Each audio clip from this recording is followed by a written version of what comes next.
થી મોટા સમાચાર આપણને મળી રહ્યા છે। શું ચેતરભાઈ વસાવા સાહેબ બહાર આવ્યા કે પછી સજા થઈ, એ તમામ ઘટના છે આપણે આ ચેનલ પર જોવા જઈ રહ્યા છે। જી હા, વિડીયોને છેલ્લે સુધી જોજો અને આપણી ચેનલ પર નવા હો તો ચેનલને સબસ્ક્રાઇબ કરીને અવશ્ય લાઇક કરીને તમામ વોટ્સઅપ ગ્રુપમાં શેર કરવાનું ભૂલતા નહીં।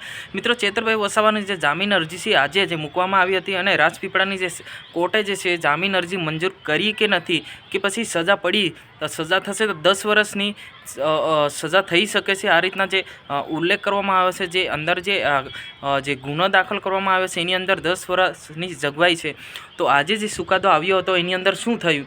શું ચેતરભાઈ વસાવાને 10 વર્ષની સજા થઈ છે કે પછી લોકો દ્વારી અફવા છે? તમામ ઘટના આપણે જાણવાના છે। હું તમારો દોસ્ત શૈલેષ ભીલ, તમે જોઈ રહ્યા છો ઈકે ચેનલ। ખાસ કરીને વિડીયોમાં ધ્યાન આપજો મિત્રો। વાત કરવામાં આવે તો જે રાજપીપળાની જે કોર્ટે જે આજે જે જામીન અરજી મૂક્યા હતા, જ્યારે સોમવાર થયો હતો, એમને જે અરજી મૂકી હતી એ અરજી છે એ ફગાવી દેવામાં આવી, એટલે કે કેન્સલ થઈ ગઈ, એટલે કે જામીન મંજૂર ના થયા।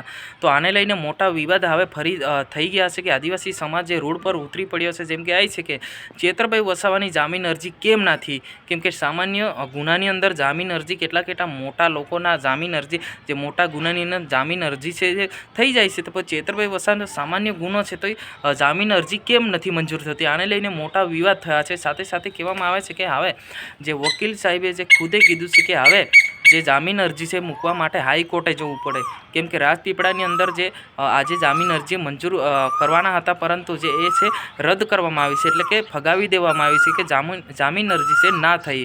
તો આને લઈને મોટામાં મોટા સમાચાર પણ આપણને મળી રહ્યા છે। જેમ કે આ છે કે હવે ચેતરભાઈ વસાવાને જો જેલ થવાની પૂરી શક્યતા સાથે વધી ગઈ છે। આ ઘટના વિશે તમારે શું કહેવું છે અવશ્ય કોમેન્ટ બોક્સમાં જણાવજો। અને હાલમાં મોટા વિવાદ પણ સામે આવી રહ્યા છે કે ભાઈ કોમેન્ટ બોક્સની અંદર અવારનવારની ટિપ્પણી લોકો કરી રહ્યા છે, આને લઈને પણ ગુનાઓ દાખલ કરવામાં આવ્યા છે। તો ખાસ કરીને આપણે આગળની વિડીયોની અંદર જાણીશું જરૂરથી।